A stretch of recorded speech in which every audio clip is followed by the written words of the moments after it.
The world of reality television has a unique way of blurring the lines between scripted drama and raw, unfiltered human experience. For years, TLC's Sister Wives has invited millions of viewers into the intricate, often tumultuous lives of the Brown family, a polygamous household navigating love, faith, family, and the ever-present gaze of cameras.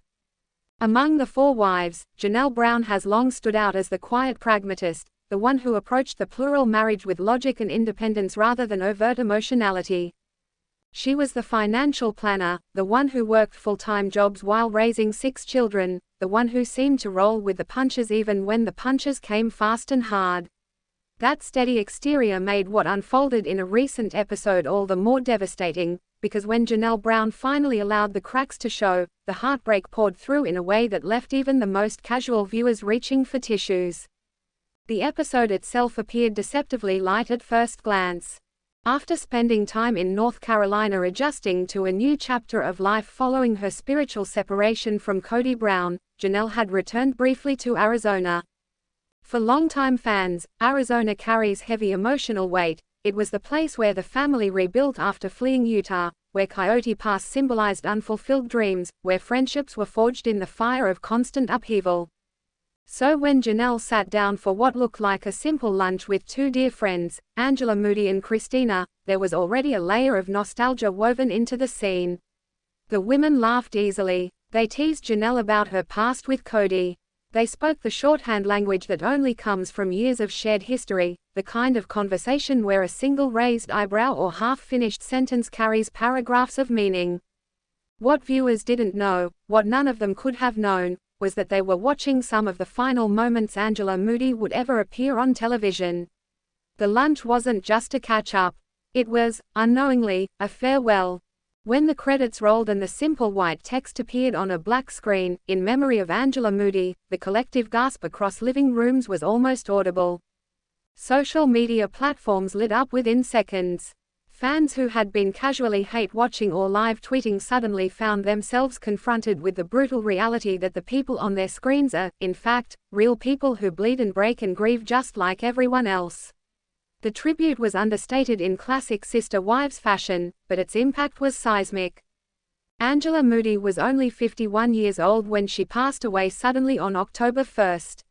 51. The age when many people are finally hitting their stride. Children growing more independent, careers stable, the chaos of young adulthood settling into something resembling peace. For Angela, that peace was stolen without warning, leaving behind a husband, Craig, and a young son, Isaac, whose world would never be the same. Her daughter Taylor Rioniso created a GoFundMe in the wake of the loss, and the description painted a portrait of a woman who was nothing less than the gravitational center of her family. Angela was the one who cooked dinner every night, who kept the household running with military precision wrapped in maternal warmth. She was the organizer of birthdays and school events, the keeper of traditions, the person who made sure no one ever felt overlooked or unloved.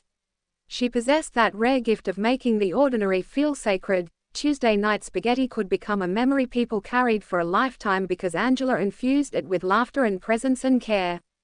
Janelle Brown's grief, when it finally surfaced publicly, was the kind that doesn't scream. It seeps. It lingers in the corners of photographs and the silence between phone notifications. Just one day before the episode aired, Janelle had posted a thoughtful reflection on Instagram about the nature of friendship. Reading it now feels almost prophetic. She wrote about how relationships evolve as we move through different seasons of life, how some connections fade naturally while others deepen unexpectedly when people find themselves living in the same emotional neighborhood. She credited Mel Robbins' book Let 'Em with helping her release the guilt of outgrowing certain friendships and instead focus intentional energy on the ones that still fit. She spoke candidly about the Vegas years, those halcyon days when the Brown family lived in a cul-de-sac of 4 nearly identical houses, when sister wives and children flowed freely between homes, when friendships formed easily because everyone was navigating the same extraordinary circumstances. Janelle admitted something many fans had long suspected. She hadn't fully appreciated those friendships at the time.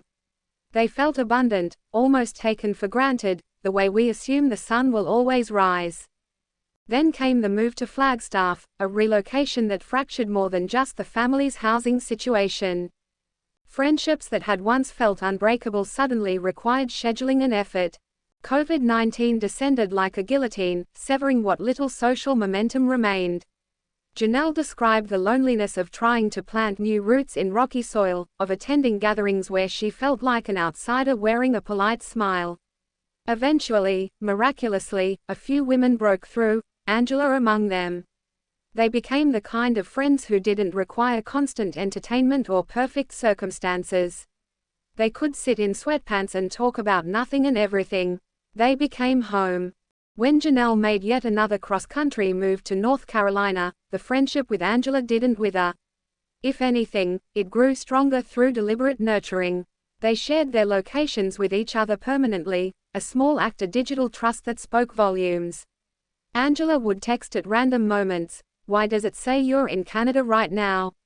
Or, "Girl, explain this layover in Dallas." Little digital tethers that said, without saying, "I'm thinking about you. You matter, I see you." Janelle's tribute after Angela's death was one of those rare social media posts that stopped scrollers in their tracks. She shared screenshots of their text conversations, the mundane made suddenly precious. She wrote about reaching for her phone to send a silly meme, only to remember there would be no reply.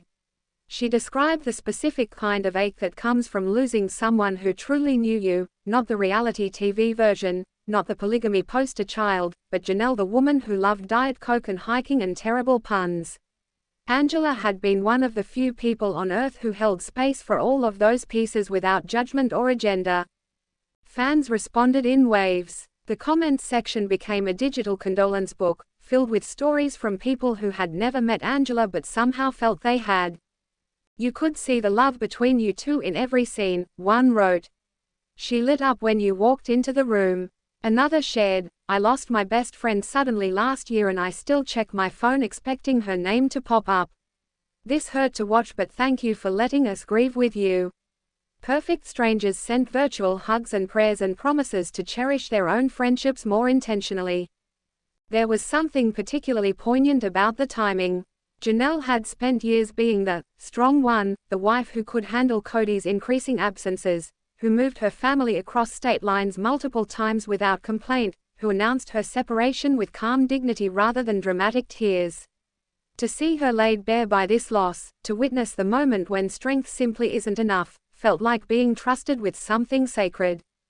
The lunch scene itself takes on new meaning upon rewatch. Every laugh between Janelle and Angela now carries the weight of finality. When Angela teases Janelle about her dating prospects, when they clink glasses and promise to visit each other soon,